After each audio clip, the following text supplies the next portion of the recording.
Assalamualaikum warahmatullahi wabarakatuh. Waalaikumsalam warahmatullahi wabarakatuh. Alhamdulillahi haqqa hamdi. Alhamdulillahi hamdan katsiran tayyiban mubarakan fih. Nahmaduhu wa nasta'inuhu wa nastaghfiruhu wa nastahdihi wa natubu ilaih. Wa la na'budu illa iyyah wa natawakkalu alaih. Allahumma fasalli wa sallim wa barik ala sayyidina Muhammad wa ala alihi wa ala ashabihi wa dhurriyyatihi wa man sara ala nahjihi wa sanna bi sunnatihi wa ihtada bi hadihi wa da'a bi da'watihi ila yaumi liqa'i rabbih, amma ba'du. Sadatul afadil hadratal mukarramin, para alim, para ulama, para masyayikh, para kiai, para asatid, para ustadzat, guru-guru umat, seluruh DKM, pengurus takmir Masjid Al-Millah yang dirahmati oleh Allah Subhanahu wa taala, para jamaah sekalian, bapak-bapak, ibu-ibu muslimin, muslimat, mukminin, mukminat, salihin, salihat yang dirahmati oleh Allah. Kita dihimpun oleh Allah, alhamdulillah, pada waktu terbaik, di tempat terbaik, di waktu yang innal Qur'anal fajri kana mashhuda. Berhimpunnya kita membaca Al-Qur'anul Karim dalam salat fardu subuh, disaksikan secara khusus oleh para malaikat, malaikat malam maupun malaikat siang, berhimpun untuk menjadi saksi kebaikan orang-orang yang berada dalam salatul fajr berjamaah. Dan salat berjamaah kita di waktu subuh ini tercatat di sisi Allah senilai dengan qiyamul lail semalam penuh.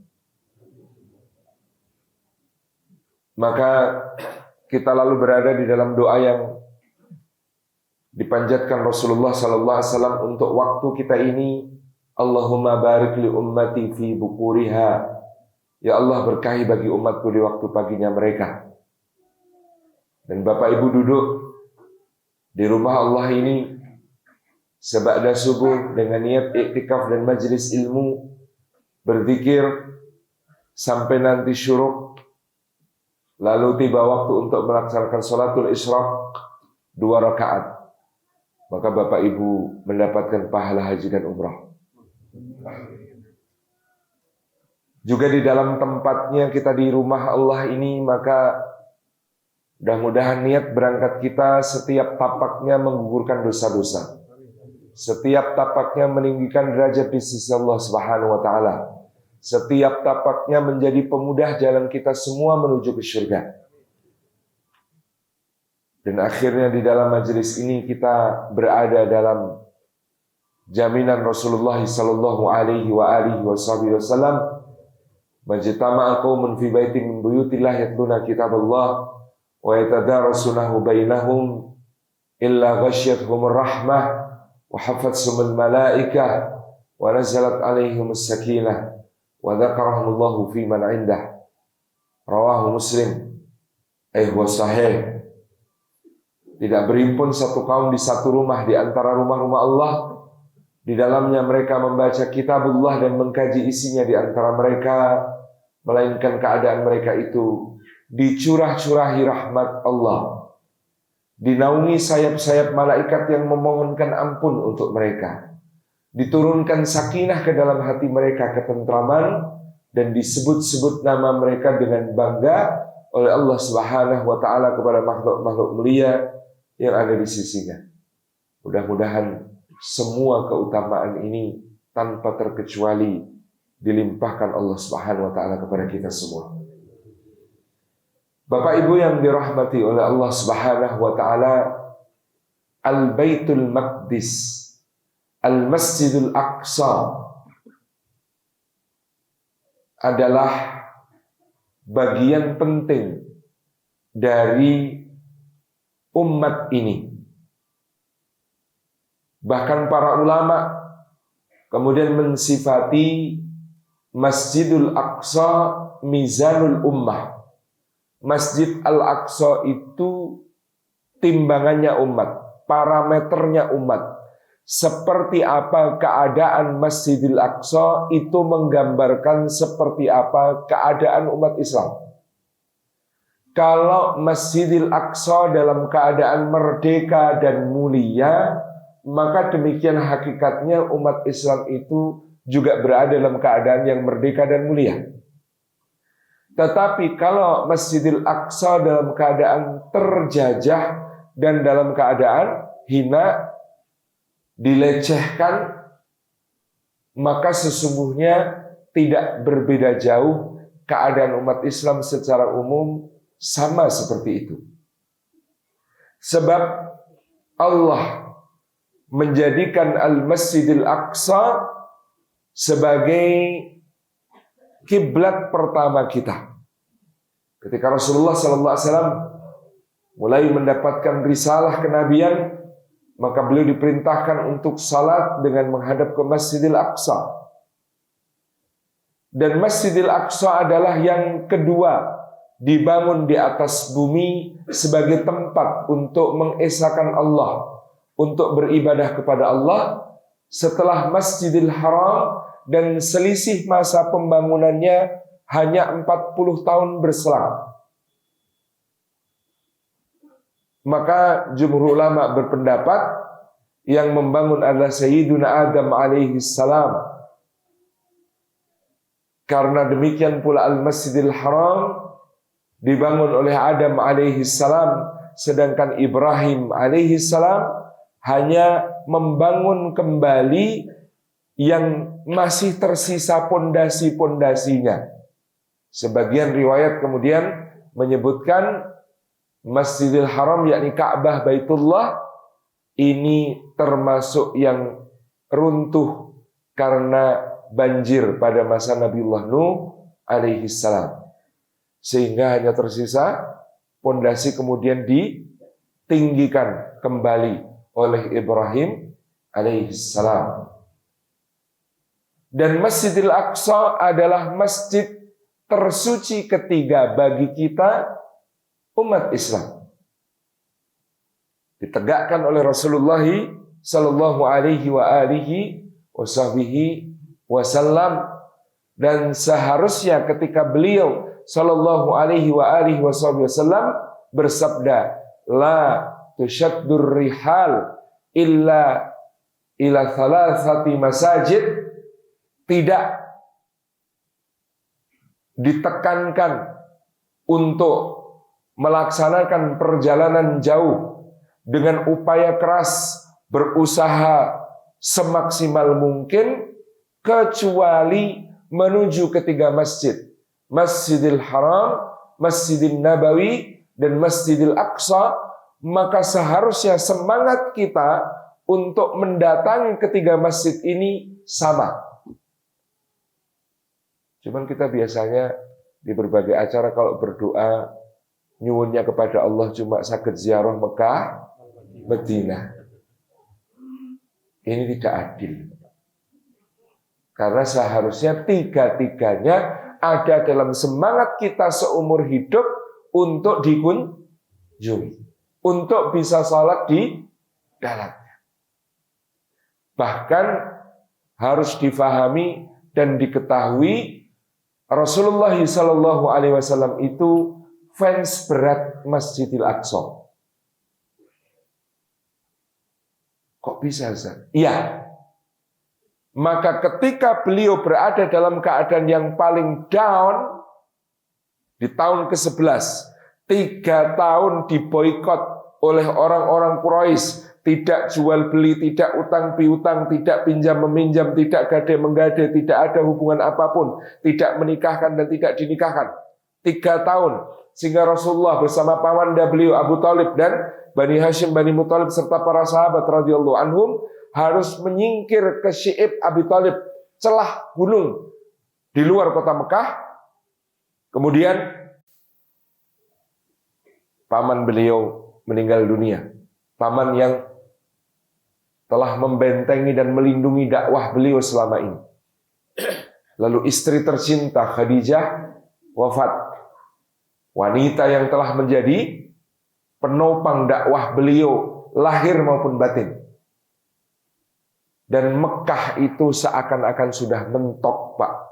Tidak ada lagi orang yang potensial untuk diajak masuk Islam. Semua yang tersisa di kota Mekah sudah jelas sikapnya memusuhi dakwah beliau sallallahu alaihi wasallam.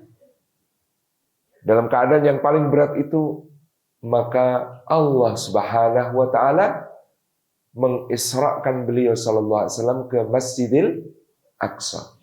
Di Masjidil Aqsa beliau dipertemukan oleh Allah dengan 124.000 nabi, 315 rasul yang telah diutus sebelum beliau. Bahkan beliau diperintahkan Allah untuk menjadi imam bagi mereka semua, salat di Masjidil Aqsa. Setelah itu beliau dimi'rajkan oleh Allah, berangkat menghadap kepada Rabbnya Jalla Jalaluh hingga ke Sidratil Muntaha. Kembali turun ke Masjidil Aqsa, kemudian baru kembali ke kota Makkah Al-Mukarramah. Sampai saya punya sahabat orang Turki, kata dia, mohon maaf Ustaz Salim, mungkin nggak ada dalilnya, tapi kalau saya pikir-pikir, Masjidil Aqsa ini lebih utama bahkan daripada Masjidil Haram. Kok bisa? Saya bilang. Nyatanya Allah belum pernah menghimpunkan 124.000 nabi dan 315 rasul itu di Masjidil Haram, tapi kumpulnya di Masjidil Aqsa. Dan kalau untuk menghadapnya, kan bisa saja Allah memerintahkan dari Masjidil Haram langsung take off ke langit. Nyatanya untuk take off ke langit itu gate-nya di sini, di Masjidil Aqsa. Dari Mekah harus transit ke Masjidil Aqsa, baru kemudian bermi'raj sampai menghadap kepada Allah Subhanahu wa taala. Saya bilang, sakarepmu Mas. Kalau saya tetap tentu sesuai dalil mengimaninya bahwa yang utama adalah Masjidil Haram, kemudian Masjidin Nabawi, kemudian Masjid Aqsa, urutannya begitu. Dalam soal pembangunan, urutannya nomor 2. Dalam soal kiblat, urutannya nomor 1. Masjid Aqsa punya 1, 2, 3, punya semua. Tapi bahwa Rasulullah adalah fansnya Masjidil Aqsa, ya. Karena sejak itu, Bapak Ibu yang dirahmati oleh Allah, kita biasanya mengamalkan sunnah. Setiap Jumat membaca surah Al-Kahfi supaya menjadi cahaya di antara 2 Jumat. Itu sunnah pekanan, wirid pekanannya Rasulullah, surah Al-Kahfi. Tapi ini hadisnya sahih, tidak banyak tersebar luaskan bahwa Rasulullah punya wirid harian setiap malam, yaitu membaca suratul Isra.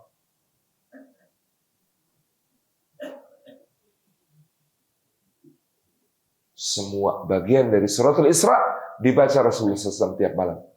Mau mengamalkan? Kalau tidak kuat, 7 ayat pertama.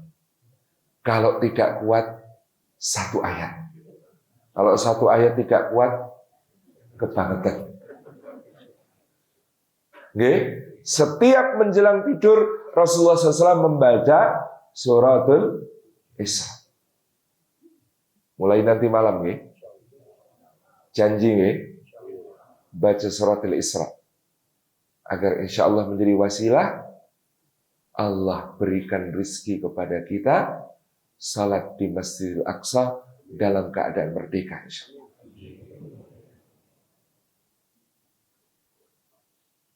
Buktinya yang berikutnya, bahwa Rasulullah SAW fans berat Masjidil Aqsa. Satu hari, Maimunah, Maula Rasulullah SAW, bertanya kepada beliau, "Ya Rasulullah, aftina fi Baitul Maqdis." Wahai Rasulullah, berikan fatwa kepada kami tentang Baitul Maqdis. Maka diceritakan para sahabat ketika menjawab pertanyaan ini, wajah beliau berseri-seri. Dan beliau bersabda, huwa ardul mahsyar wal mahsyar. Baitul Maqdis adalah bumi tempat dahulu manusia pertama kali disebarluaskan ke seluruh penjuru bumi, dan kelak di akhir zaman akan dihimpunkan kembali manusia menuju ke Masjidil Aqsa. Lalu Rasulullah melanjutkan edukasinya. Beliau mengatakan,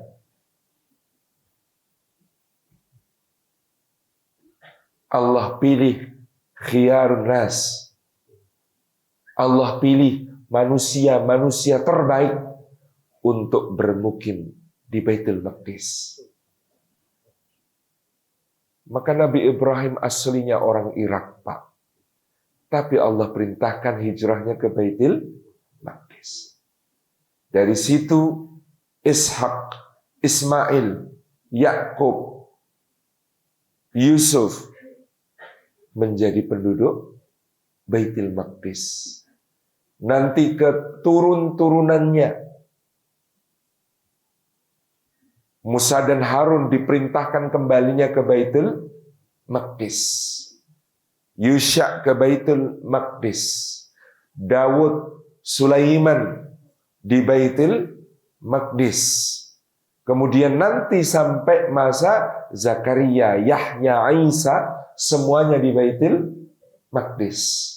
Kalau 25 nama Nabi dan Rasul yang ada dalam Al-Quran, maka 18 diantaranya terkait dengan Baitul Maqdis. Lalu Rasulullah Shallallahu Alaihi Wasallam bersabda kepada para sahabat pada saat itu, kunjungilah, datangilah masjid itu dan sholatlah di sana. Rasulullah mengatakan, kunjungilah dan sholatlah di sana. Sebagian ulama memaknai kalimat ini ada sesuatu yang harus diamalkan bersama dengan kata kunjungilah. Pada saat Rasulullah bersabda ini, Masjidil Aqsa masih dalam penjajahan Romawi. Dalam keadaan dijajah oleh Romawi. Bahkan pada saat itu Masjidil Aqsa dijadikan kandang kuda oleh pasukan kekaisaran Romawi.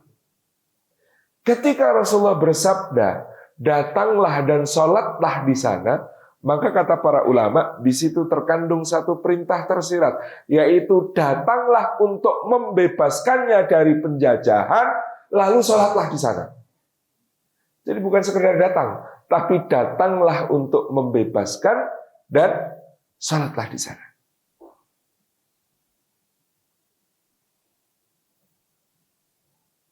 Maka ketika itu para sahabat mengatakan, ya Rasulullah, bagaimana jika kami belum mampu melakukannya?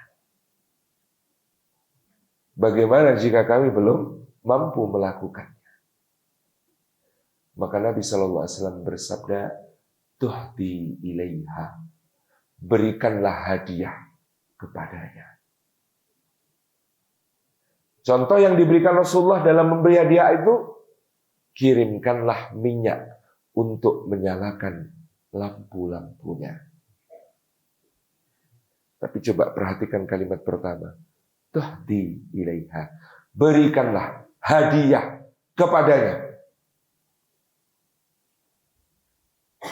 Maka ini pemaknaan kita kontemporer hari ini, kalau Bapak Ibu menitipkan amanah sebagian dari harta Bapak Ibu untuk saudara-saudara kita, para murabitun, orang-orang yang berjaga di Baitul Maqdis, orang-orang yang meronda di Masjidil Aqsa, orang-orang yang masih memakmurkan salat di Masjidil Aqsa, dan juga beribat di Asqalan.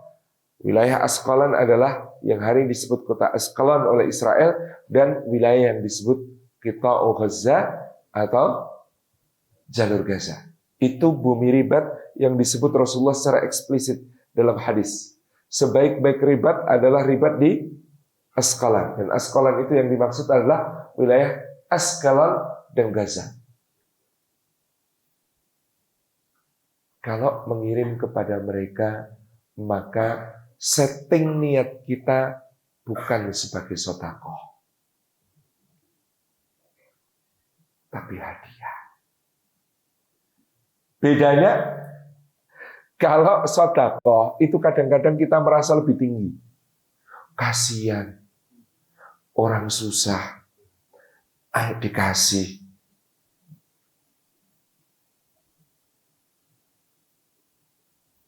Padahal mereka di sana mengasihani kita. Karena mereka mewakili umat Islam sedunia untuk menjaga Baitul Maqdis, untuk menjaga Masjid Aqsa, dan mencegah kerusakan besar yang akan timbul di muka bumi. Kalau Bapak Ibu baca kisah salah satu pembebas Baitul Maqdis dalam Al-Quran, namanya Talut. Talut. Kisahnya Talut mewarisi nabi-nabi di kalangan Bani Israel dalam keadaan Bani Israel dijajah. Ini penting ini. Salah membaca, salah faham. Lawannya Talut yang dipimpin oleh raja bernama Jalut, itu bangsanya namanya Filistin.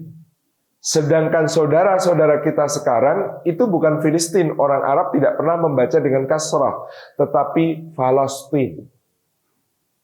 Jadi jangan keliru. Ini berbeda konteks.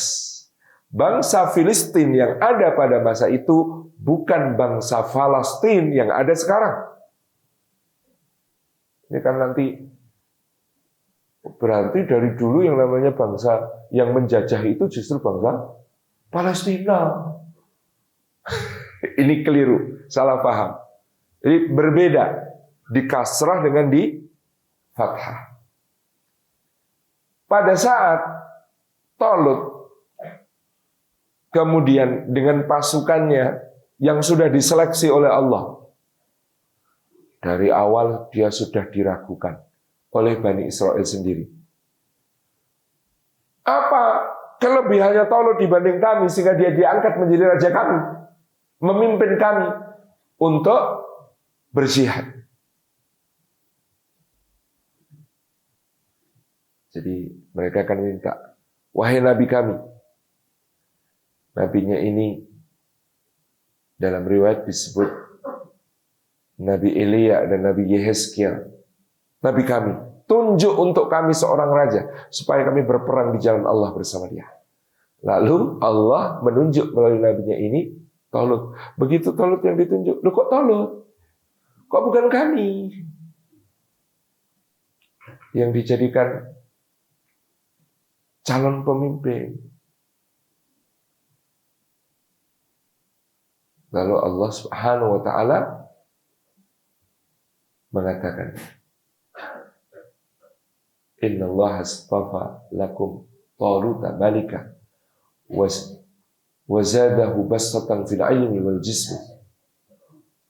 Allah memberikan keutamaan kepada Talut dengan diberikan keperkasaan dalam ilmu dan juga fisiknya untuk memimpin jihad.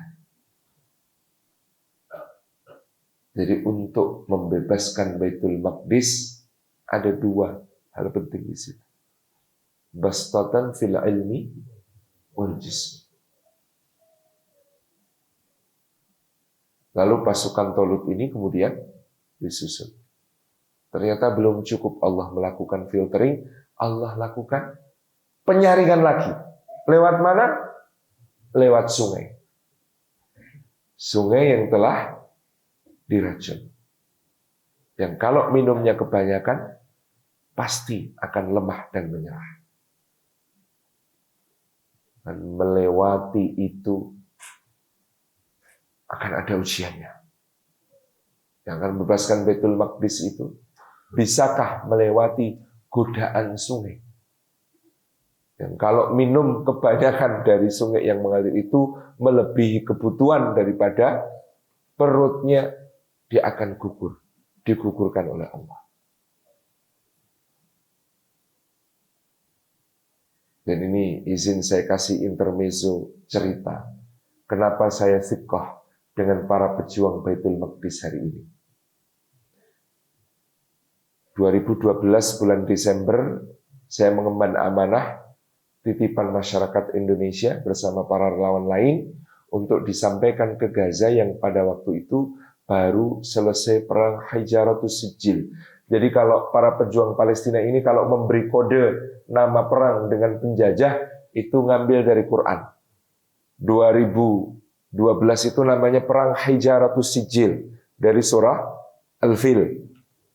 2014 namanya perang Al-Asful Ma'kul juga dari Al-Fil. Jadi 2012 setelah Hijaratus Sijil kami masuk. Ini ceritanya panjang. Nanti bisa disimak di podcast kami. Itu ketika kemudian masuk, kita membawa amanah dari rakyat Indonesia. Rasa-rasanya ketika ngumpulin di sini itu sudah dapat banyak, Pak.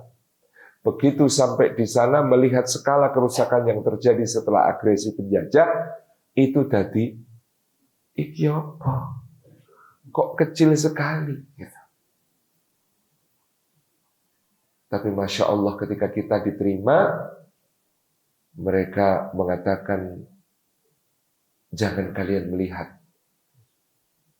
jumlahnya, tetapi kami tahu ini adalah rupiah-rupiah paling berharga dari tangan-tangan yang bekerja dengan penuh kebaikan, mencari rezeki yang berkah dari sisi Allah. Disisihkan sebagai tanda cinta untuk kami di sini. Kami percaya ini akan menjadi kekuatan kami untuk istiqomah berjuang. Saya sebut angka, Pak. Pada waktu itu kita menyerahkan yang dalam bentuk cash itu 7 miliar. Saat itu. Dan Bapak Ibu tahu apa yang terjadi? 7 miliar itu diterima, kami didoakan kebaikan, tiba-tiba mereka membagi duanya. Lalu yang separuh diberikan lagi kepada kami, mereka mengatakan, kami titip ini, bawa kembali oleh kalian, antarkan pada saudara-saudara kami yang sedang mengungsi di Suriah.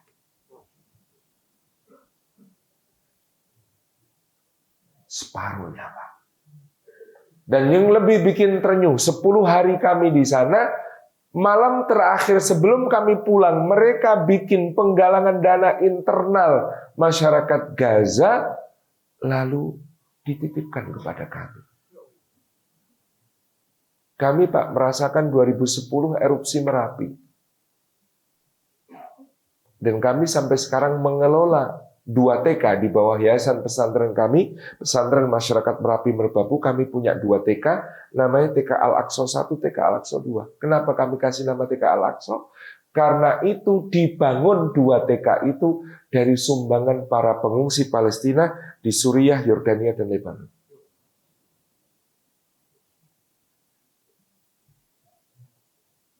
Dan soal saringan sungai tadi, Pak. Kontak kami di Biro Sosial Hamas, Maktab Ijtimai, di Biro Sosial Hamas, itu seorang yang kami sebut namanya Abu Ahmad. Abu Ahmad ini anaknya 7 orang, tinggal di apartemen yang sempit, berdesak-desak, bekerja sehari-hari, nyopir, gajinya tidak seberapa, tapi kita melihat betapa amanahnya dia menyalurkan dana-dana yang sangat dahsyat dari Kuwait, dari Qatar. Kalau itu kan gede-gede. Kalau dari Indonesia ini ya tipis-tipis yang rokok gitu ya. Besar-besar. Dan hidupnya tidak pernah berubah seperti itu. Satu hari kita melihat dengan segala kesulitannya, kita pengen ngasih dia sesuatu. Di luar donasi kita para relawan sendiri yang kemudian kumpul-kumpul apa yang ada. Lalu kemudian kita serahkan ketika kita mau pulang. Bu Ahmad tolong diterima. Apa ini kata dia? Ini hadiah untuk kamu dari kami. Kenapa untuk saya? Apa istimewanya saya dibandingkan semua rakyat Palestina yang lain? Kalau kalian mau kasih hadiah untuk rakyat Palestina, kasih gabungkan dengan donasi yang lain. Enggak, ini buat kamu. Khusus buat kamu. Enggak, saya nggak bisa terima. Kami melihat kamu perlu terima. Itu kan pandangan kalian, bukan pandanganku. Please, tolonglah terima. Kita kan tahu ya, orang Indonesia itu kalau bujuknya kuat, lama-lama biasanya miur kan itu. Kalau orang Indonesia. Tapi dia sampai akhir kekeh mengatakan tidak pernah akan saya terima. Kenapa? Kalian tahu, kami dahulu sangat mencintai Abu Ammar, Yasir Arafat, dan PLO. Mereka berjuang untuk kemerdekaan Palestina. Kami tahu itu. Sampai akhir hayatnya Abu Ammar tidak pernah sedikit pun mundur dari perjuangan. Tapi kalian tahu apa yang membuat para penggantinya rusak? Ketika para pejuang ini mulai menerima untuk dirinya sendiri, meskipun kecil. Ketika para pejuang ini mulai menerima untuk dirinya sendiri, meskipun kecil, saat itulah pintu kerusakan perjuangan dimulai. Kalian ngasih ini ke saya. Kalian merasa berbuat baik, tapi kalian sebenarnya sedang berusaha merusak perjuangan rakyat Palestina. Nggak diterima sama sekali. Satu kunjungan berikutnya ada seorang muslimin kami nekat. Dia bungkus uang dolar setumpuk, taruh amplop, ditaruh di bawah bantal ketika dia menginap di rumah Abu Ahmad. Pulang ke Indonesia, baru sampai di Indonesia ngabari, Bu Ahmad, bawah bantalnya titip kecil, tolong diterima. Saya sudah di Indonesia, jadi kamu nggak bisa kembaliin. Maka Abu Ahmad ini video call, Pak. Terus dia bawa uang itu ke tempat sampah. Dia bilang, kamu pilih, kamu kirim nomor rekening supaya saya bisa masukkan, kembalikan ini kepada kamu, atau kamu pilih ini saya bakar di sini. Saya videokan ini. Gimana cara membujui orang seperti ini? Gimana caranya untuk bisa merayu orang seperti ini? Gak bisa. Maka saya sikap dengan para pejuang ini ketika sikap mereka seperti ini. Mereka adalah orang-orang yang seperti pasukan Talut lolos dari jebakan sungai, Pak. Mereka tidak akan mau minum melebihi kebutuhannya. Maka Talut akhirnya bisa mengalahkan pasukan Jalut, dan Daud alaihi salam dipilih oleh Allah untuk membunuh Jalut dengan ketapelnya. Kalimat yang menutup kisah Talut ini menjadi kaidah yang berlaku sampai akhir zaman. Apa kalimatnya, Pak? Penutup kisah Talut dalam Al-Quran, walaula daf'ullahin nasa ba'duhum bi ba'd lafasadatil ard. Seandainya Allah tidak menahan keganasan sekelompok manusia dengan yang lainnya, niscaya bumi akan rusak binasa. Yakni keganasan Jalut dan pengikutnya kalau tidak ditahan dengan jihadnya Talut dan sahabat-sahabatnya, maka kerusakan itu akan merajalela sampai kemana-mana. Sama, Pak. Bapak Ibu pernah lihat bendera negara penjajah itu? Seperti apa benderanya, Pak? Di tengah ada bintang segi 6 yang disebut sebagai Magen David, perisai Daud. Jadi dulu menurut mereka perisainya Nabi Daud alaihissalam bentuknya bintang bersegi 6. Jadi dulu ini bukan lambang yang bermasalah sebelum digunakan oleh Zionisme. Di atas dan di bawah perisai Daud ini ada 2 garis melintang. Yang atas adalah sungai Nil, yang bawah adalah sungai Efrat. Maka Yisrael yang mereka cita-citakan, Israel Raya yang mereka cita-citakan, tidak hanya berhenti di negara Palestina, tapi semua yang membentang di antara Nil dengan Efrat. Maka sebenarnya Pak, dalam visi misi negara Israel Raya, Mesir tidak selamat, Sudan tidak selamat. Sudah habis waktunya. Bukan ya? Oh, baru mulai. Mesir tidak selamat, Sudan tidak selamat, Saudi tidak selamat, Yaman tidak selamat, Oman tidak selamat, Emirat tidak selamat, Bahrain tidak selamat, Kuwait tidak selamat, Qatar tidak selamat, Jordania tidak selamat, Lebanon tidak selamat, Suriah tidak selamat, Irak tidak selamat.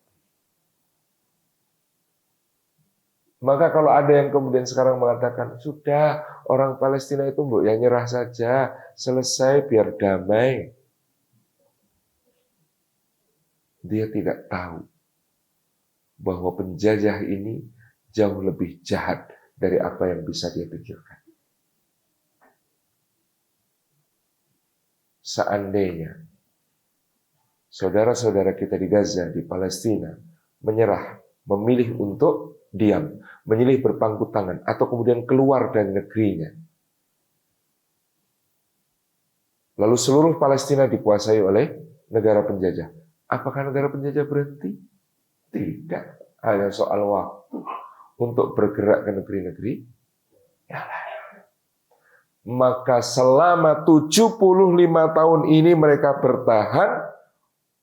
Mereka bukan hanya mempertahankan dirinya, tapi mempertahankan seluruh dunia Islam. Berjaga, beribat, istiqomah, sahabat teguh. Nanti kita akan lihat, di akhir saya akan menyampaikan seperti apa skenario yang sudah diatur Allah dan disebutkan dalam suratul Isra tentang mereka. Dan kita sedang membahas para pembebas Baitul Maqdis. Salah satunya tadi yang kita sebut adalah Talq. Jadi Bapak Ibu yang dirahmati oleh Allah, 7 Oktober itu bukan awal cerita. Keliru kalau kemudian kita memahaminya sebagai ini perangnya dimulai 7 Oktober. Penjajahannya sudah 75 tahun, Pak. Bahkan grand atau master plan dari penjajahannya itu sejak dari tahun 1897. Dan pondasi penjajahannya itu sudah tahun 1917. Di tahun 1897, Theodor Herzl, pendiri Gerakan Zionisme Internasional, dalam konferensinya di Basel, Swiss, mengatakan, hari ini saya memproklamasikan berdirinya negara Yahudi di tanah Palestina. Hari ini mungkin saya diketawakan, tapi 50 tahun lagi mimpi kita pasti terwujud. Prediksinya itu cuma meleset setahun, Pak. Karena proklamasi negara Zionis itu 1948. 1917 Turki Utsmani kalah Perang Dunia Pertama. Maka Palestina jatuh ke tangan pemerintahan mandat Inggris. Di mana Sir Arthur Balfour kemudian menulis surat kepada Lord Rothschild, saya menjamin untuk mereka, orang-orang Yahudi yang hendak berimigrasi ke tanah Palestina sekarang, maka akan kami sediakan tempat dan semua fasilitasnya. 1917, Pak. Lalu ada perjanjian Sykes-Picot antara Menteri Luar Negeri Inggris dengan Menteri Luar Negeri Prancis, memuluskan semua dokumen yang diperlukan oleh orang-orang Yahudi yang hendak berimigrasi ke Palestina. Lalu ada Holocaust di Eropa oleh Nazi Jerman yang kemudian menjadikan berduyun-duyunnya orang Yahudi di Eropa untuk masuki Palestina, seperti diceritakan oleh Muhammad Hadid, bapaknya Bella Hadid dan Gigi Hadid. yang menjadi saksi. Dia, keluarganya di Safed, salah satu kota di lepas pantai Palestina, itu melihat di pelabuhan yang dibangun oleh kakeknya dulu itu, datang sebuah kapal, ada tulisannya, kami ditolak di Amerika, kami ditolak di Kuba, kami ditolak di ini. Maka tolong jangan patahkan harapan kami di negeri Anda. Isinya orang-orang kurus, kudisan, penyakitan yang datang dari Eropa. Semuanya orang-orang Yahudi. Nah, ketika mereka datang di pelabuhan, keluarga Palestina ini menampung satu keluarganya Muhammad Hadid ini, bapak ibunya, ini membawa 3 keluarga ditampung di rumahnya. Mereka tinggal di situ setelah 2,5 tahun, diceritakan oleh Pak Muhammad Hadid ini, lalu ibu saya pergi ke rumah orang tuanya untuk bersalin karena akan melahirkan saya. Selama 9 hari, ketika usia saya 9 hari, ibu dan bapak saya menggendong saya kembali ke rumah kami. Tapi rumah itu sudah mereka segel, kami tidak diizinkan masuk sama sekali. Kami diusir, bahkan ibu saya yang dengan memelas minta untuk sekedar mengambil selendang untuk bisa menggendong saya, itu pun ditolak. Dan kami diusir. Hari itu, ayah ibu saya berjalan kaki dari Palestina sampai ke pengungsiannya di Suriah. Dan hari itu kami tidak sendiri, karena tepat bersama kami ada 750.000 warga Palestina kehilangan rumahnya dalam 1 hari. Diambil oleh orang-orang yang mereka tampung itu. Inilah peristiwa yang disebut sebagai Nakbah 1948. Jadi ini bukan kemarin, Pak. Ini panjang. Dan sejak itu perampasan, pemukim-pemukim ilegal yang datang membakari kebun-kebun zaitun, lalu di situ mendirikan pemukimannya secara ilegal, terus-menerus setiap tahun berduyun-duyun sampai hari ini penduduk negara yang disebut Israel mencapai 5 juta orang Yahudi. Ini terus terjadi. Dan lebih-lebih kemarin ada penistaan-penistaan selama beberapa kali Ramadan di Masjidil Aqsa. Karena ada beberapa hari dalam bulan Ramadan bertepatan dengan hari sucinya orang-orang Yahudi Ortodoks yang tiba-tiba kemudian masuk ke Jami' Qibli, ke Qubatus Sahrah, bawa kambing mau disembelih di situ. Datangnya dikawal dengan pasukan mereka yang bersenjata dan bersepatu. Perebutan rumah-rumah, perampasan dikawal oleh tentara dan polisi.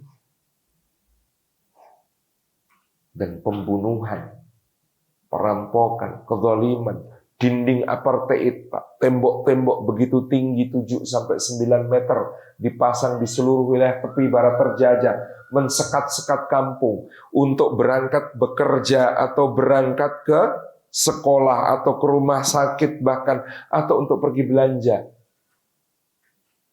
Bisa melewati 2, 3, 4 bahkan 5 checkpoint pemeriksaan oleh tentara. Di semua checkpoint itu kehormatan dan nyawa sama sekali tidak ada yang aman. Dilecehkan, digerayangi seluruh tubuh. Kemudian bahkan ada yang ditembak, ditangkap, tidak kembali ke keluarganya. Sekedar mau beli roti, belum tentu bisa pulang kembali kepada keluarga. Itu terjadi bertahun-tahun, berpuluh-puluh tahun, sampai kemarin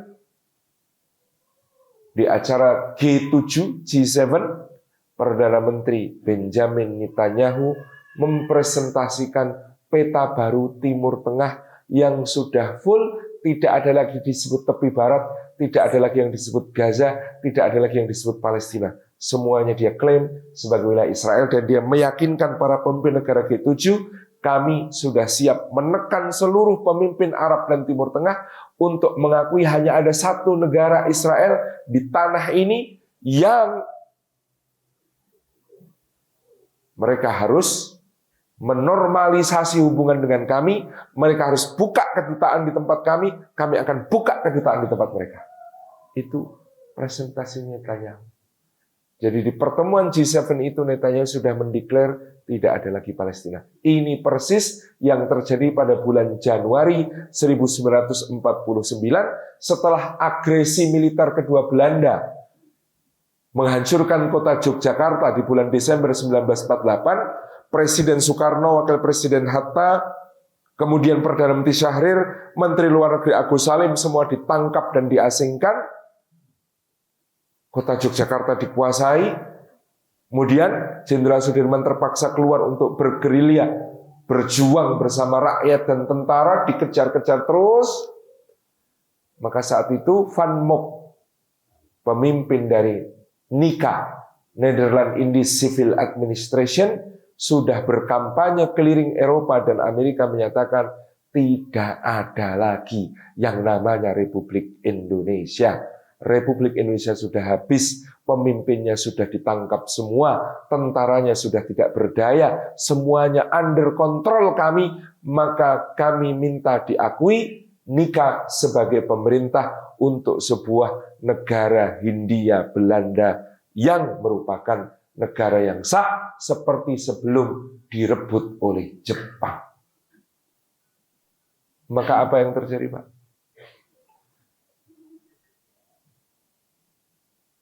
Sri Sultan Hamengkubuwono IX mengusulkan kepada Jenderal Sudirman dan menunjuk Letnan Kolonel Soeharto untuk memimpin serangan umum 1 Maret 1949 untuk apa, Pak? Untuk menunjukkan bahwa Indonesia masih ada, tentaranya masih kuat, masih bisa merebut ibu kota dan bahkan mempertahankannya selama 6 jam. Itu cukup untuk memberitahu seluruh dunia bahwa Indonesia masih ada. Kalau Indonesia punya 1 Maret 1949, maka Gaza memilih 7 Oktober 2023 sebagai serangan umum untuk menunjukkan kepada dunia internasional perlawanan rakyat Palestina belum habis. Mereka masih bisa berjuang untuk mempertahankan kedaulatan. 7 Oktober itu bertepatan dengan ulang tahun Kota Yogyakarta dan ulang tahun istri saya.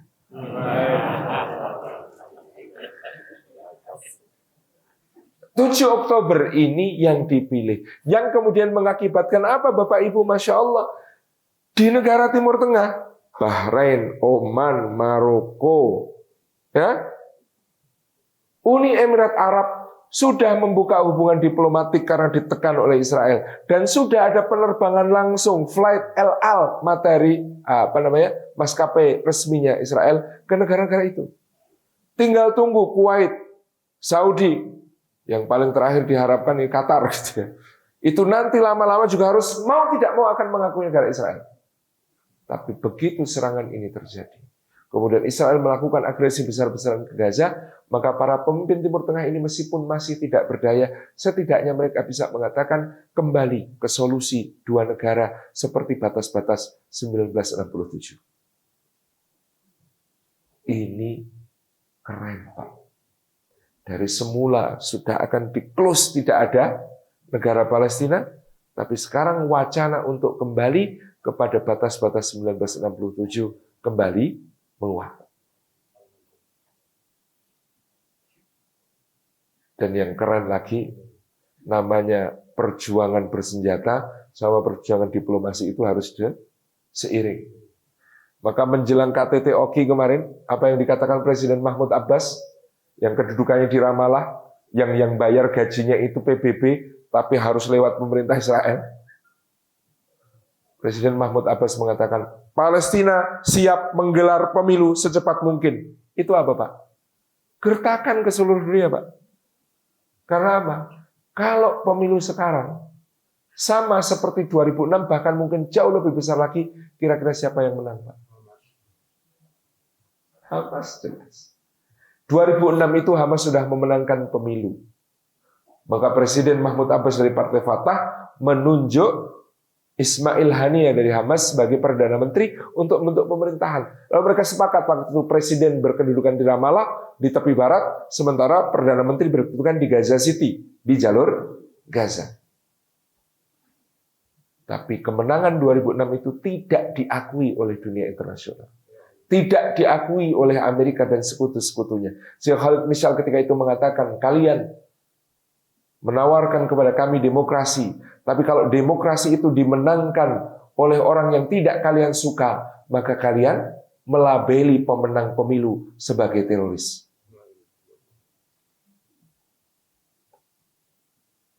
Ini Pak, 2006.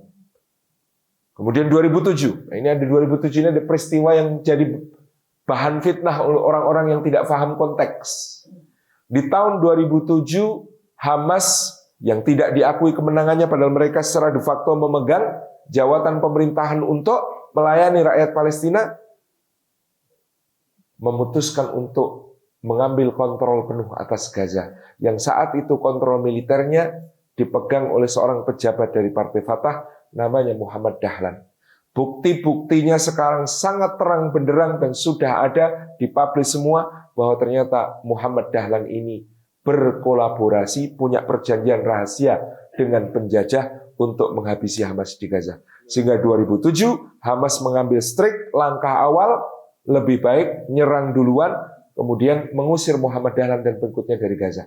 Ini yang sering jadi bahan fitnah orang-orang yang tidak paham. Dengan mengatakan, Hamas itu suka nyerang saudaranya sendiri. Tahun 2007 mereka menyerang Fatah dan mengusir Fatah dari Gaza. Loh, yang diusir itu bukan Fatah, Pak. Itu antek penjajah. Yang diserang itu bukan saudara, Pak. Itu londo ireng. Kalau bahasa kita dulu kan londo ireng. Kayaknya mukanya temen, tapi sebenarnya berpihak kepada musuh. Perdana Menteri Ismail Haniyeh memegang jabatan sampai 2014, di mana beliau mengundurkan diri. Kenapa? Karena 2014 semua bantuan internasional lebih-lebih yang melalui PBB diancam akan di-stop kalau masih pemerintahan itu dipegang oleh pemenang pemilu. Jadi demi rakyat Palestina, daripada rakyat nggak dapat bantuan internasional, beliau mengundurkan diri. Dan kemudian ditunjuk Perdana Menteri Muhammad Fayyad yang berasal dari kalangan profesional, non-partai, untuk mendampingi Presiden Mahmud Abbas saat itu. Tapi de facto sampai hari ini berbagai layanan pendidikan, sosial, ya, keagamaan di jalur Gaza semuanya dikhidmati oleh Hamas.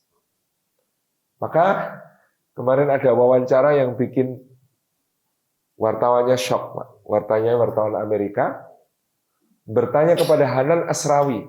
Bu Hanan Asrawi ini dulu menterinya Yasir Arafat dari PLO. Sudah sepuh, beliau bukan wanita berhijab, jadi kalau dari segi pandangan politik, beliau sekuler nasionalis.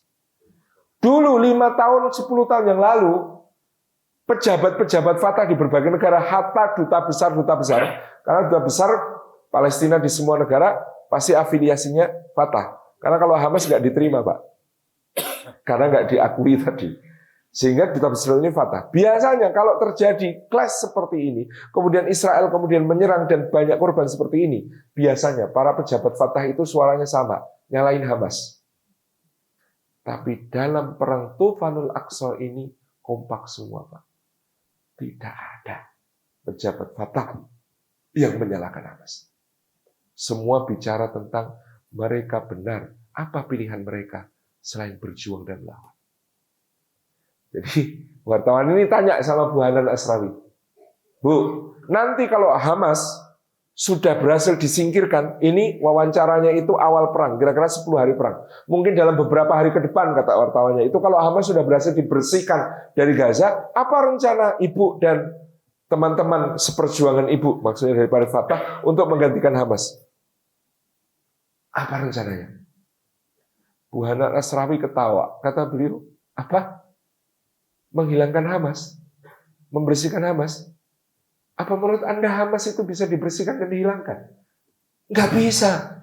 Anda nggak tahu ya Hamas itu apa? Hamas itu sebuah gerakan besar, punya lembaga yang mengurusi semua urusan rakyat Palestina. Dari pabrik roti untuk makanan mereka sehari-hari, sampai layanan kesehatan, klinik-klinik, dari klinik bersalin, klinik mata, klinik kanker, sampai kemudian ke berbagai sekolah-sekolah, dari TK sampai perguruan tinggi terbaik, salah satu yang terbaik di Timur Tengah, namanya Universitas Islam Gaza, sekarang sudah rata dengan tanah, itu yang mendirikan Lucy Ahmad Yassin, itu perguruan tinggi terbaik di Timur Tengah, itu semuanya ngelola Hamas. Dia punya ambulan, dia punya klinik mata, dia punya toko-toko yang melayani kebutuhan-kebutuhan warga dengan harga subsidi, dan lain sebagainya. Gimana caranya menghilangkan Hamas? Dibom semua itu rakyat Gaza. Dihabisi semua. Nggak bisa. Siapa bilang perang ini melemahkan Hamas? Enggak. Perang ini akan menguatkan Hamas. Yang dilemahkan itu kami-kami. Yang selama ini kami mencoba to be a nice person, berbaik-baik sama penjajah, ngobrol di meja perundingan, tapi kami nyatanya juga gak pernah didengar sama sekali.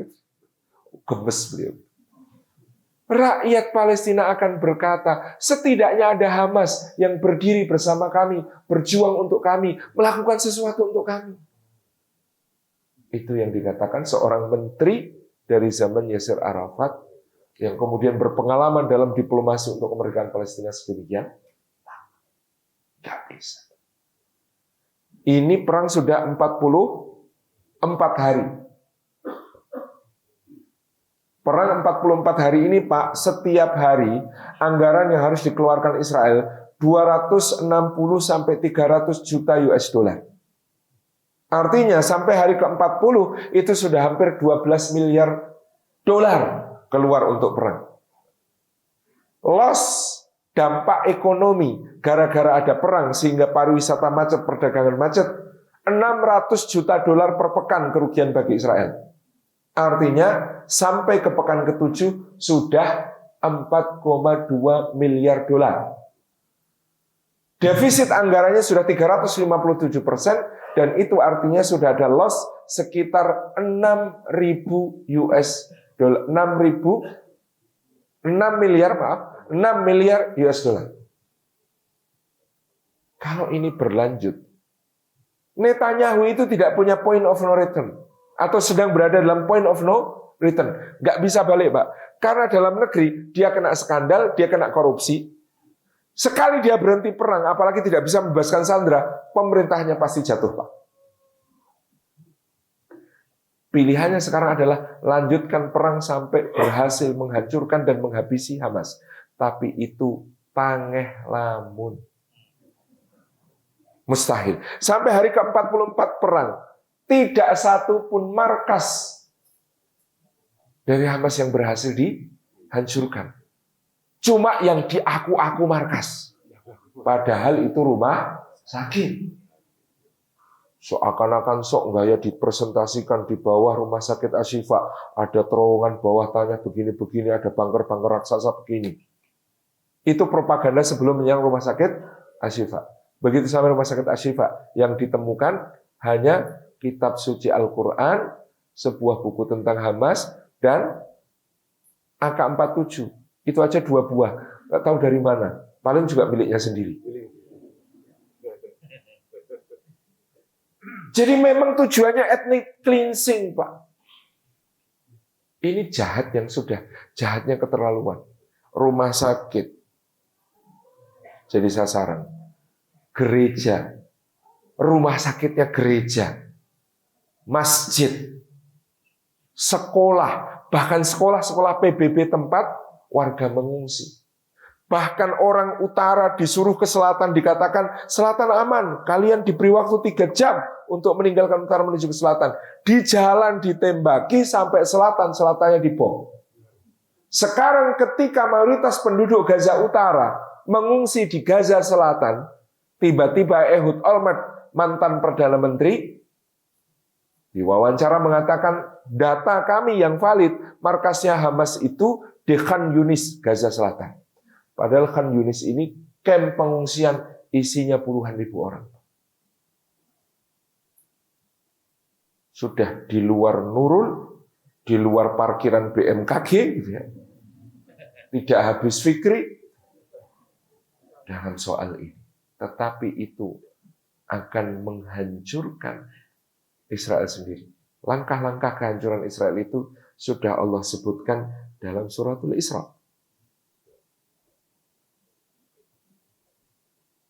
Jadi ayat keempat sampai ayat ketujuh di dalam suratul Isra, Bapak Ibu bisa baca. Allah mengatakan,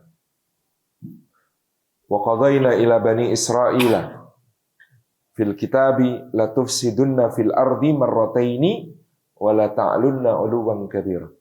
Telah kami tetapkan bagi Bani Israel di dalam Alkitab, mereka akan melakukan kerusakan, melakukan pengerusakan di muka bumi 2 kali. Dan mereka akan menyombongkan diri dengan kesombongan yang sangat besar. Para mufasir sepakat, peristiwa pertama, fa idza jaa wa'du ulahuma, maka apabila datang janji pertama penghancuran kalian karena perusakan yang kalian lakukan. Kapan peristiwanya, Pak? Tahun 700 sebelum Masehi. Penyimpangan yang mereka lakukan sejak tahun 900 sebelum Masehi, tahun kematian Nabi Sulaiman alaihi salam. Begitu Sulaiman wafat, mereka kemudian menggali di bawah singgasananya. Di situ ada kitab-kitab sihir yang dulu diperintahkan Sulaiman untuk dikuburkan karena menyimpangkan masyarakat. Lalu mereka gali di bawah singgasana itu, mereka temukan lalu mereka mengatakan, Sulaiman Daud ini pantesan jadi raja besar di antara kita. Soalnya dia adalah masternya master, ahlinya ahli, intinya inti dalam ilmu sihir. Ayo kita semua belajar ilmu sihir supaya kita seperti Daud dan Sulaiman. Fitnah yang sangat keji kepada nabi-nabi Allah. Lalu mereka selama 200 tahun ini melakukan berbagai kerusakan, menjajah negeri sekitar, menghancurkan, membunuh, membantai. Kerusakan yang sangat dahsyat. Maka Allah mengatakan di ayat kelima, Ba'athna 'alaikum ibadan lana uli ba'sin syadid fajasu khilalat diyar. Kami utus untuk menghukum kalian, hamba-hamba kami yang memiliki kekuatan yang perkasa. Siapa mereka? Mufassir mengatakan ini adalah pasukan dari Raja Nebukadnezar, Bukhtanasor dari Babilonia yang kemudian fajasu khilalat diyar, merajalela di kota-kota dan kampung-kampungnya Bani Israel, menghancurkan mereka, memperbudak 10 suku diangkut ke Babylon, disisakan 2 suku yang suka bertengkar, suku Yahuda dan suku Bunyamin. Suku Yahuda dan suku Bunyamin, suku Yusuf, suku Lewi, lain-lain diangkut semua ke Babylon, dijadikan budak. Ini hukuman Allah yang pertama. Nanti suku Yahuda ini memerangi suku Bunyamin, mencerai-beraikan suku Bunyamin, lalu mereka mengklaim kalau Bani Israel yang sah itu kami. Sehingga sejak saat itu yang seharusnya Bani Israel itu 12 suku, agamanya adalah agama yang hanif dari Musa alaihissalam, menjadi agama yang disebut sebagai Yahudi, dinisbatkan kepada suku Yehuda. Jadi yang dulu dari ajaran yang bersih menjadi agama rasialis, karena hanya untuk suku Yehuda, maka disebut sebagai Yahudi. Nanti 10 suku yang pulang tahun 500 sebelum Masehi, 200 tahun kemudian ada raja Persia namanya Cyrus the Great yang memberontak kepada Babylon lalu membebaskan suku-suku Bani Israel, dibawa kembali ke Masjidil Aqsa, dibawa ke Baitul Maqdis. 10 suku ini nasabnya dianggap sudah tercampur-campur di Babylon sehingga tidak diakui oleh suku Yahuda. Tetapi Cyrus the Great membangunkan untuk mereka sebuah bangunan di atas reruntuhan Masjidil Aqsa-nya Nabi Sulaiman, maka itulah yang disebut sebagai the second temple, kuil kedua. Klaim mereka tentang kuil kedua. Dari 12 suku ada satu cabang suku, suku Lewi, itu ketika berjalan dari Babylon ke Yerusalem, mereka belok kiri, Pak. Pergi kemana? Ke Yasrib. Karena mereka membaca dalam kitab sucinya, juru selamat Mesiasnya Yahudi akan muncul, Mesiasnya Bani Israel akan muncul di mana, Pak? Di sebuah tempat yang terletak di antara dua bukit batu, ditumbuhi banyak pohon kurma. Dan itu adalah kota Yasrib, kota Madinah. Berapa lama mereka nunggu di situ, Pak? Menunggu untuk kecewa judulnya. Mereka nunggu di situ 1100 tahun, Mbak. Dari tahun 500 sebelum Masehi sampai tahun 600 Masehi. Siapa yang datang ternyata? Rasulullah Muhammad sallallahu alaihi wasallam. Ya'rifunahu kama ya'rifuna abna'ahum. Maka mereka mengenali Rasulullah seperti mengenali anak-anak mereka sendiri. Ciri-cirinya persis, plak seperti dalam kitab Taurat. Inilah juru selamatnya Bani Israel.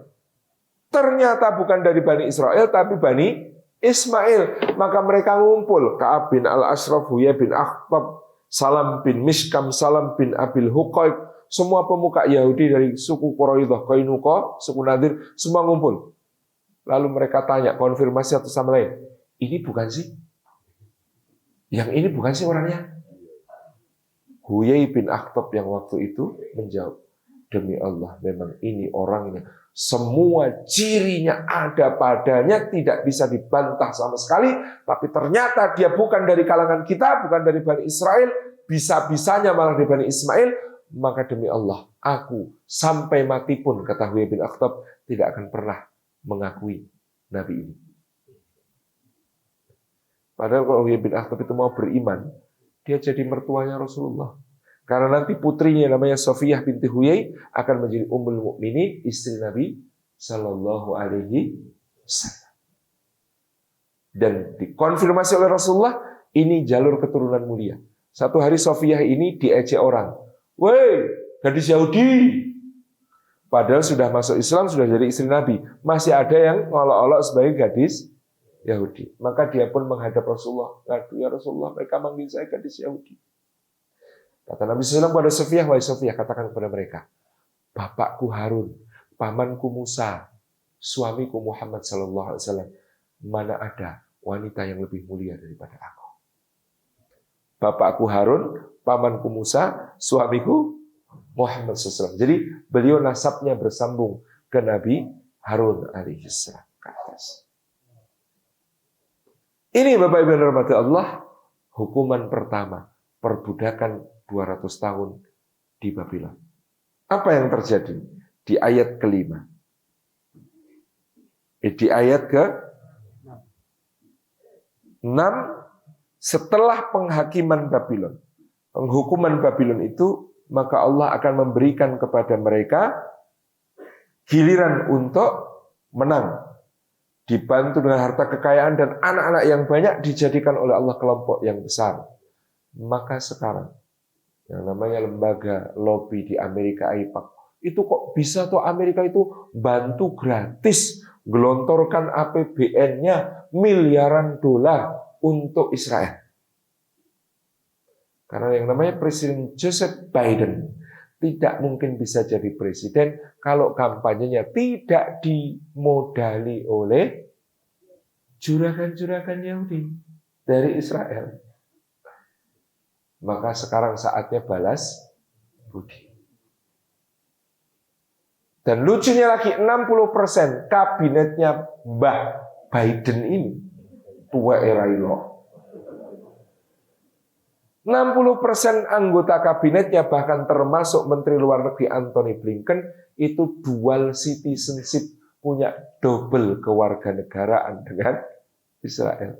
Jangan bayangkan ada orang jadi menteri di satu negara, tapi kesetiaannya kepada negara lain. Itu yang terjadi. Ya wis rapopo. Terus loh. Nanti akan kepentok dewe. Di ayat ke-7. Fa idza jaa wa'dul akhirah.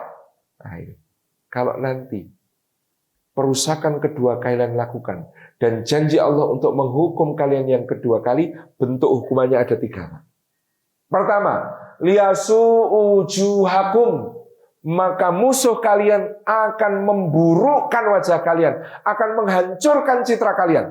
Dan ini yang sedang terjadi sekarang. 10 tahun lalu, Pak, saya demo bela Palestina. Sik melu sithik. Yang ikut sedikit. Ngajak boikot diketawain. 10 tahun yang lalu. 15 tahun yang lalu. Apalagi 20 tahun yang lalu. Di mana-mana label Hamas sebagai teroris masih laris, Pak. Karena dulu nyuwun sewu memang metode perjuangannya sak bisane yang mampu dilakukan zaman itu nyuwun sewu, melempar batu, intifadhah kan? Yang bisa dilakukan masa itu, ibu-ibu membawa pisau untuk nusuk tentara Israel. Yang bisa dilakukan waktu itu, seorang pejuang bawa bom di tubuhnya untuk menyerang pos tentara-tentara Israel yang disebut sebagai bom istishad atau bom mencari syahid. Itu memang sulit untuk kemudian menepis bukan sebagai sebuah terorisme. Kita mau jelaskan itu berat ngomong sama orang. Dan opini dunia semuanya seperti itu. Metode itu sekarang sudah tidak digunakan oleh perjuangan Palestina. Semuanya tertata, sasaran diumumkan, serangan itu terukur, gitu ya. Ya, meskipun persis arek-arek Surabaya dan Sidoarjo. Wa ja'alna min baini aydihim saddan wa min khalfihim saddan fa aghshaynahum fa hum la yubsirun. Terus itu mortirnya taruh di tank, tembak dari jarak dekat, blur. Padahal tank Merkava 45 versi terbaru tank Merkava ini punya yang namanya kamera 360 derajat full. Harusnya yang di dalam itu ngerti. Kalau itu ada pejuang Palestina yang uduk naruh peluru di situ, naruh mortir di situ. Tetapi karena baca ayat tadi, Pak, ini ayat yang dibaca Rasulullah ketika keluar dari rumahnya saat dikepung menjelang hijrah. Kami jadikan, ini surat Yasin ya, wa ja'alna min baini aydihim sadda wa min khalfihim saddan fa aghshaynahum fa hum la yubsirun. Ini ada dalilnya. Rasulullah baca ini ketika keluar dari rumah di saat hijrah. Maka kami jadikan di depan mereka dinding, di belakang mereka dinding, kami liputi mereka, maka mereka tidak bisa melihat. Saya dulu juga mengamalkan ini, tapi salah tempat.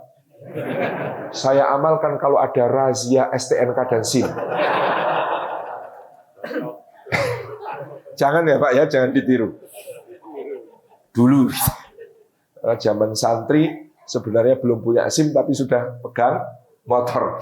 Sama itu makanya suka baca ayat itu. Kalau ada polisi wajah Allah lebih baik itu sama kan dengan film 10 November. Gimana pejuang-pejuang Surabaya itu mortinya dipegang, tabrakkan ke tank. Dan Surabaya itu kan rekor, Pak. Dalam 1 minggu, 2 jenderal Inggris tewas. AWS Maleby sama G. Leader Simon. 2 jenderal, Pak. Kata Sir Philip Christensen, pemimpin pasukan sekutu Inggris itu. Nggak ada ceritanya di Perang Dunia Pertama, Perang Dunia Kedua, baik medan Eropa maupun medan Pasifik, 2 jenderal kok mati seminggu. Satu-satunya rekornya di sini, Pak. Salut untuk orang Surabaya. Simbah-simbah sampean dulu dahsyat. Mosok sampean nggak dahsyat, malu sama simbah. Liyasu ujuakum, Pak. Tahap pertama dari kehancuran ini sudah terlihat. Bagaimana sekarang seluruh dunia, kecuali yang dibayar atau punya kepentingan dengan Israel, tidak ada yang tidak mengatakan Israel jihad bingit. Saya itu posting. Itu bukan di Gaza. Videonya itu videonya di Budrus, di Ramallah, di tepi barat. Lagi adzan subuh, Pak. Hayya 'alal falah. Tentara itu uduk, delik-delik, tinggal komunyo itu ya. Tahu munyo. Kayak monyet itu, terus kemudian dia ngelempar granat ke dalam masjid. Itu yang komentar udah berapa puluh ribu. Mengatakan, jihad. Semua, seluruh dunia, Pak. Belum pernah terjadi di Inggris. 2 juta orang, Pak, turun ke jalan untuk demo pro-Palestina. Di Amerika, di kantornya Biden di Gedung Putih, demonya sudah mengatakan, not in our name, not with our money. tidak dengan nama kami, tidak dengan uang pajak kami. Ini luar biasa, lihat su'ujuhakum. Sudah di mana-mana, nggak ada yang menganggap Israel itu baik. Liyasu'u wujuhakum. Itu tahap pertama. Tahap kedua kata Allah, waliyadkhulul masjida kama dakhaluhu awwala marratin. Dan supaya musuhmu wahai Bani Israel memasuki Masjidil Aqsa seperti generasi pertama dulu memasukinya. Makanya Abu Ubaidah pesannya apa? Jaga wudhu kalian. Sebentar lagi kita akan sholat bersama-sama di Masjidil Aqsa yang merdeka. Karena ini sudah disebut oleh Allah. Langkah pertama sudah terlewati. Kita akan memasuki tahap kedua. Bahwa yang menentang Bani Israel ini akan memasuki Masjidil Aqsa seperti generasi awal masuknya. Seperti apa generasi awal memasukinya? Ketika Umar bin Khattab berangkat dari Madinah bersama budak beliau Aslam, beliau mengatakan kita tidak boleh memboroskan anggaran negara. Cukup satu unta untuk kita berdua, wahai Aslam, nanti naiknya gantian. Umar berangkat, Pak. Aslam, sekarang kamu yang naik, saya yang nuntun. Setelah 8 jam gantian, Umar yang naik, Aslam yang nuntun. Begitu terus sampai ke kota Yerusalem. Menjelang memasuki kota Yerusalem, di mana pada saat itu Abu Ubaidah bin Al-Jarrah, Khalid bin Walid, Muawiyah bin Abi Sufyan, Amr bin Al-As, Mu'ad bin Jabal, semuanya berbaris di atas tembok kota Yerusalem bersama Patriark Sophronius, pemimpin agama Kristen di Yerusalem, untuk menyambut Sayyidina Umar. Mereka melihat Umar datang. Aslam sudah nggak enak. Karena itu giliran dia naik di atas, Umar yang nuntun. Kata Aslam, Amirul Mukminin, tukeran. Saya yang nuntun. Nggak enak, udah mau sampai kota Yerusalem. Kata Umar, giliran adalah giliran. Kamu di atas, saya yang nuntun. Maka ketika rakyat Yerusalem mengeluh-elukan khalifah yang datang, yang dielulukan Aslam yang ada di atas onta. Sayyidina Umar dengan santai nuntun onta itu masuki kota, tapi Patriark Sophronius langsung tahu yang mana yang khalifah. Dia langsung kemudian memeluk Umar, mencium dahinya dan mencium tangan Umar. Umar tanya, kok Anda tahu kalau saya yang khalifah? Kata Patriark Sophronius, lah wong tertulis di kitab saya, pemimpin yang akan membebaskan kota ini, itu datangnya jalan kaki dan menuntun unta, yang di atas unta itu ada budaknya. Udah ada. Kama dakhaluhu awwala marrah. Umar masuk dengan penuh kemuliaan dan penghormatan, kemudian beliau langsung mengumumkan, ini adalah jaminan dari Umar, Amirul Mukminin, kepada seluruh penduduk Elia. Penduduk Elia itu penduduk Yerusalem. Kata Umar, maka atas nama Rasulullah SAW, beliau nangis ketika membacakan itu. Karena beliau tahu Rasulullah sangat ingin menyaksikan hari itu. Ketika Masjidil Aqsa merdeka dari penjajahan Romawi.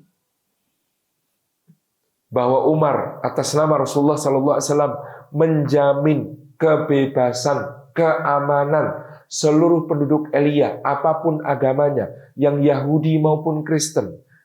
Sinagog-sinagog mereka aman, gereja-gereja mereka aman, toko-toko mereka aman, rumah-rumah mereka aman, keluarga-keluarga mereka aman, harta-harta mereka aman, semuanya dalam perlindungan Umar. Dan barang siapa menyakiti, melukai mereka, mendolimi mereka, maka akan berhadapan langsung dengan hukuman keras yang ditimpakan Umar, dan di akhirat dia akan menjadi musuhnya Rasulullah SAW di hadapan Allah. Itu yang disebut dokumennya ada, diriwayatkan Imam At-Tabari, judul dokumennya Al-Uhdah Al-Umariyah. Dokumen jaminan keamanan Sayyidina Umar bin Khattab untuk kota Yerusalem. Maka Umar disambut oleh Sophronius, diajak masuk ke The Holy Sepulchre, Kanisatul Qiyamah, gereja kebangkitan. Dalam keyakinan umat Kristen, dulu di situ adalah makamnya Yesus, dan dimakamkan 3 hari, lalu setelah hari ketiga dibangkitkan untuk naik ke langit, itu di tempat itu. The Holy Sepulchre atau Kanisatul Qiyamah. Saya juga pernah datang ke situ. Nah, ketika di situ Sayyidina Umar bin Khattab sedang berbincang dengan Sophronius, tiba waktu sholat, Pak. Tiba waktu sholat. Maka Umar minta izin, saya mau sholat dulu. Loh, sholat di sini saja. Di sini kita sama-sama mengagungkan Allah. Bagi dia, Allah Bapa. Bagi Sophronius. Tidak ada masalah bahwa di sini kita akan menyembah Allah. Maka Anda silakan sholat. Tidak, kata Umar. Saya tidak bisa sholat di sini. Kata Sophronius, apakah tempat kami ini tidak memenuhi syarat untuk Anda sholat? Kotor atau bagaimana? Tidak, bukan itu, kata Umar.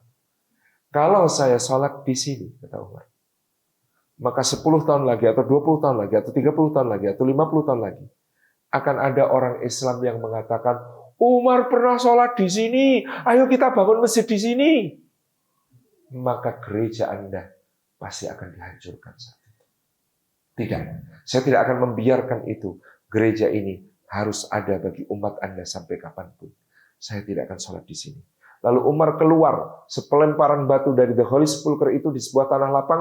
Beliau bersihkan sampah-sampahnya, lalu beliau sholat di situ. Maka sekarang di hadapan The Holy Sepulchre, sepelemparan batu, kita bisa melihat sebuah masjid namanya Masjid Umar bin Khattab. Tempat dulu Umar sholat.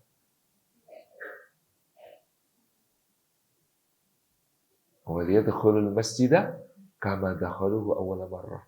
Akan seperti itu seharusnya kita nanti memasuki Masjidil Aqsa. Seperti generasinya Umar bin Khattab dan Abu Bakar bin Al-Jarrah yang dihormati dan dicintai oleh umat-umat lain. Maka kita mengatakan, asalkan Islam, aman buat semua. Kalau kita mengatakan hancurkan Israel, itu nggak ada yang bahaya, Pak. Lu gak bahaya, tak? Gak. Yang bahaya hanya bagi Zionis yang jahat-jahat. Untuk warga negara Israel yang Yahudi, jaminan wis. Asal Islam yang pegang, kalian aman, kalian damai. Itu terbukti ribuan tahun. Sampai tahun 600 Masehi, dari abad pertama Masehi, Yerusalem itu di bawah penjajahan Romawi. Dan Romawi suka ngadu. Kalau rakyat Yerusalem dianggap terlalu kuat, yang Yahudi sama Kristen diadu supaya kerusuhan. Sering pertumpahan darah, kerusuhan antara Yahudi versus Kristen selama penjajahan Romawi 600 tahun. Kalau kemudian masuk dari masa Sayyidina Umar bin Khattab sampai datangnya pasukan salib tahun 1099, damai Pak, nggak ada ceritanya kerusuhan-kerusuhan, aman, sentosa, semua dijamin kebaikannya. Ketika pasukan salib datang 1099, banjir darah selutut Pak, kota Yerusalem. Kristen, Ortodoks, Yahudi, Muslim, bantai semua sama Godfrey di Bolong. Dan terus pertumpahan darah selama pasukan salib berkuasa. Kok Kristen juga dibantai, Tat? Bukannya pasukan salib itu Kristen. Agak beda dikit, Pak. Jadi pasukan salib yang datang dari Eropa, Kristennya Kristen Katolik Apostolik, pusat gerejanya di Roma. Yang ada di Yerusalem mayoritas saat itu adalah Kristen Ortodoks Timur, pusatnya di Konstantinopel, di Kekaisaran Romawi Timur. Tepat tahun 1045, 50 tahun sebelumnya, itu terjadi schisma atau perpisahan gereja Barat dan gereja Timur.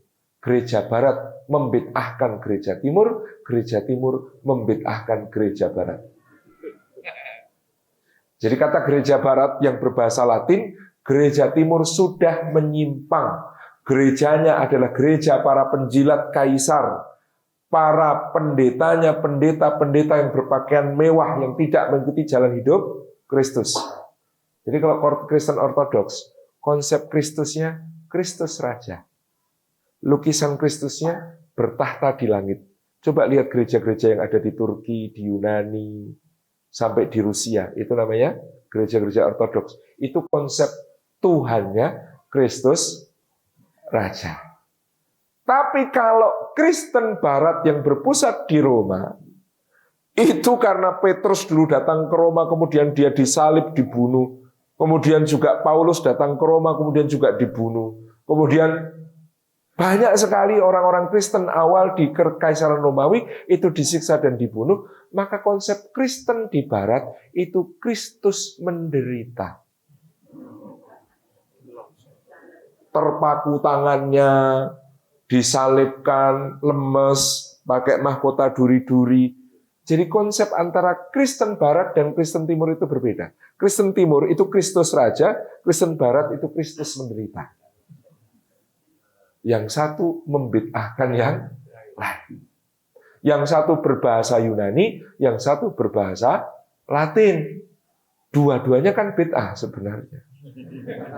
Karena Yesus ya berbahasa Aramaik, bukan berbahasa Yunani, bukan berbahasa Latin. Jadi ini semuanya saingan. Maka kemudian terjadi pembantaian itu.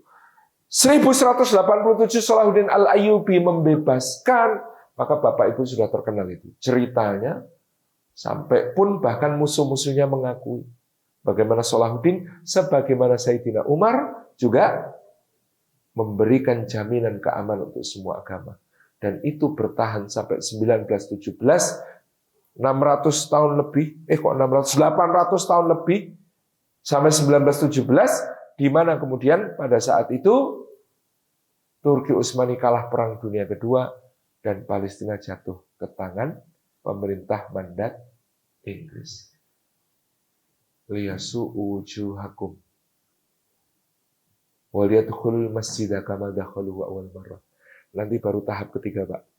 Walitabbiru ma'alau tadbira. Dan nanti baru mereka akan menghancurkan kalian, wahai Bani Israel, sehancur-hancurnya. Itu tahap ketiga. Ini on the track, Pak.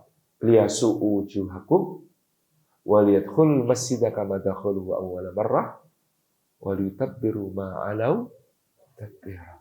Insyaallah itu yang akan kita lihat. Mudah-mudahan kita semua diberi rezeki Allah melaksanakan perintah Rasulullah, sholat di Masjidil Aqsa dalam keadaan merdeka dan mulia. Insyaallah jangan turunkan sikoh kita kepada para pejuang, jangan percaya kepada yang memfitnah para pejuang, karena cara terbaik untuk menghancurkan perjuangan adalah memfitnah para pejuang. Ingatkan teman-teman kita yang suka nyinyir, yang masih netral, bismillah, kita semua mendukung perjuangan karena Rasulullah mengatakan, la tazalu ta'ifatun min ummati dhahirina 'alal haqq la yadurruhum man khadalahum wala man khalafahum hatta ya'tiyallahu bi amrih. Atau fi riwayah hatta taqumus saah. Akan selalu ada satu kelompok dari umatku, mereka terus teguh berjuang memenangkan kebenaran, tidak membahayakan mereka, orang yang mengabaikan mereka, man khadalahum, yang nyuekin, yang nggak bantu, yang dim-dim baik, padahal dekat. Saya tidak sebut nama.